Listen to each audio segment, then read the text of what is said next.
बोलो जयकारा, बोल मेरे श्री गुरु महाराज की जय। इतिहास इसका साक्षी है कि इस संसार में खुशी और सुख नाम मात्र को भी नहीं है।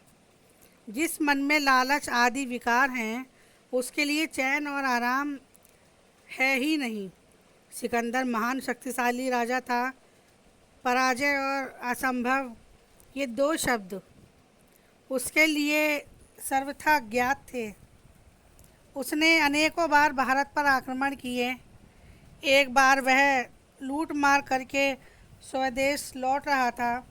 मार्ग में वह अचानक बीमार हो गया और मृत्यु को सम्मुख जानकर उसने हुक्म दिया कि लूट की सारी संपत्ति उसके सामने लाई जाए। उसने अपनी सेना को भी अपने सामने तैनात होने के लिए कहा। तब उसने अपने मंत्रियों, चिकित्सकों, महान सेनापतियों तथा शूरवीर योद्धाओं को संबोधित करते हुए पूछा कि क्या तुम में से ऐसा कोई है जो मुझे केवल तब तक के लिए जीवित रख सके जब तक मेरी माँ यहाँ पहुँच जाए। पुरस्कार स्वरूप लूट की यह सारी संपत्ति, सेनाएं और यहाँ तक कि यह सारा राज्य भी दे देंगे या दे दिया जाएगा, परंतु कोई भी इस कार्य को करना स्वीकार ना कर सका। तभी सभी मूर्तिमान बनकर सर झुकाकर खड़े थे। राजा की आंखों में आंसू बहने लगे और गहरी सांस लेकर वह बोला, आह, यदि मुझे ज्ञात होता कि एक एक श्वास इतनी अमूल्य है तो मैं इसे लूटपाट के व्यर्थ के कामों में कभी न गवाता। तब उसने अपने मंत्रियों को निर्देश दिया कि जब मेरा शव यात्रा हो तो मेरे हाथ कफन के बाहर हों और हथेलियाँ आकाश की ओर खुली हों, ताकि संसार देखे कि सिकंदर जैसा महान राजा भी, जिसने सारे विश्व को जीतने की योजना बनाई थी, इस संसार से खाली हाथ जा रहा है।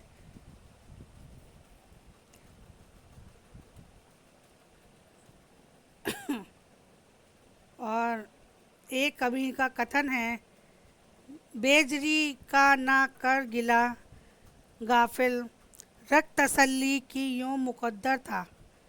इतने मुहिम जहान में गुजरे, वक्त लिहात किस कने जर था। साहिबे जहाँ व शौकत ए हशमत, पेश अजा मुजला एक सिकंदर था।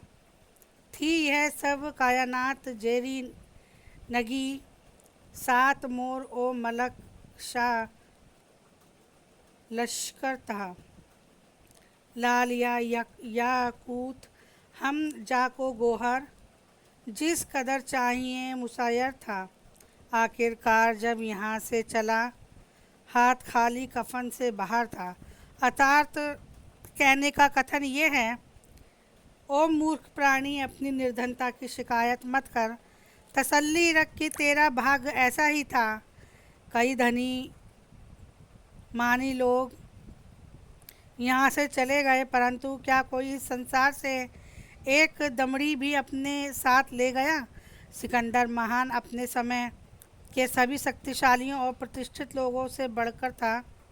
लगभग सारा विश्व उसके अधीन था और उसकी अति विस्तृत सेना कीड़े मकोड़ों की तरह फैली हुई थी। मणि, जेवरात और अन्य अमूल्य हीरों की उसके पास कोई कमी ना थी, परंतु दुर्भाग्य, जब वह इस संसार से गया तो उसके खाली हाथ ही कफन से बाहर थे। इस तरह सिकंदर गया, यह कोई नई बात नहीं है।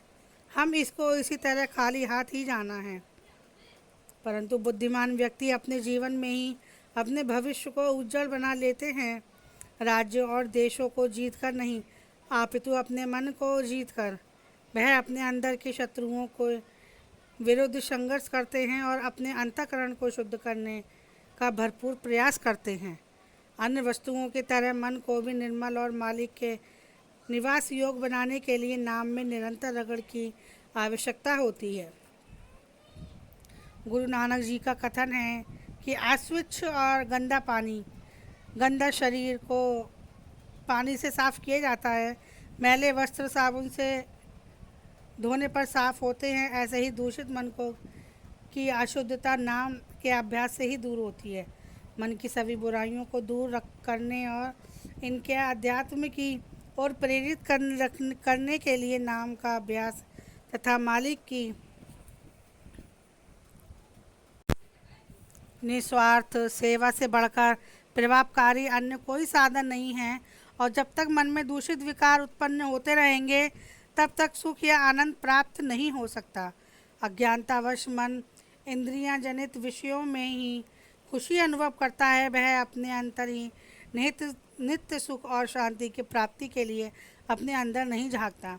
ईश्वर और संसार दोनों उस मन के में ही हैं, परंतु जब जीव संसार की ओर अपनी पीठ कर लेता है तब वह परमात्मा का साक्षात्कार कर सकता है। बोलो जयकारा, बोल मेरे श्री गुरु महाराज की जय। सौभाग्यशाली गुरुमुखों, अगर आपको मेरा ये सत्संग पसंद आया है तो कृपया करके मेरे चैनल को सब्सक्राइब करें, फॉलो करें, ताकि और गुरुमुखों तक इसका लाभ प्राप्त हो सके। और कृपया करके ये सत्संग उन गुरुमुखों तक ज़रूर पहुंचाएं ताकि उनका विश्वास भी दिन ब दिन बढ़ता चला जाए। बोलो जयकारा, बोल मेरे श्री गुरु महाराज की जय। और कमेंट बॉक्स पे जाके जय सच्चिदानंद जी ज़रूर लिखें।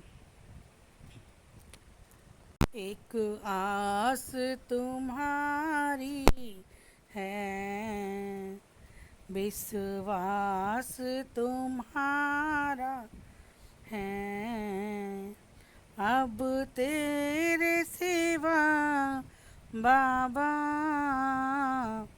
कहो कौन हमारा है।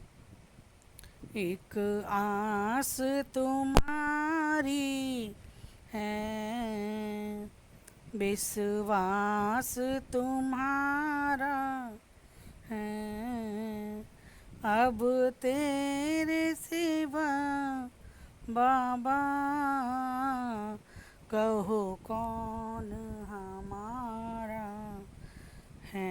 जय सच्चा